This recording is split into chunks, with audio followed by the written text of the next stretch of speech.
Saudara puluhan ribu kendaraan di Lok Semawe akan dihapus datanya karena belum membayar pajak. Dari data Samsat ada sekitar 46.990 unit kendaraan yang belum membayar pajak. Jadi bagi warga Lok Semawe segera cek STNK motor Anda apakah sudah bayar pajak atau belum. Jangan sampai data dihapus dan kendaraan Anda bisa menjadi bodong alias ilegal. Hal ini diungkapkan Kepala Badan Pengelolaan Keuangan Aceh melalui Kepala UPTD Wilayah 5 BPKA Samsat Lok Semawe, Khaidir SE MM mengatakan, sesuai dengan Undang-Undang Nomor 22 Tahun 2009 tentang Lalu Lintas dan Angkutan Jalan.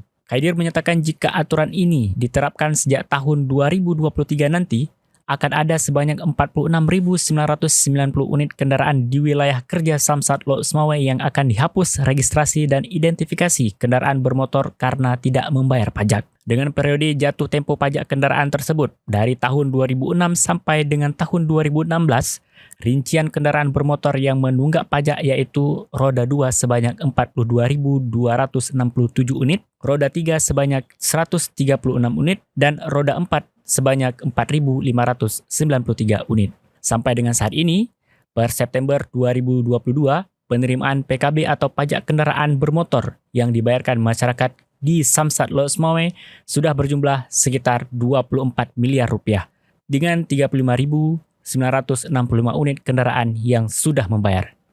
Angka penerimaan pajak kendaraan bermotor akan terus bertambah seiring dengan semakin meningkatnya partisipasi masyarakat untuk taat membayar PKB.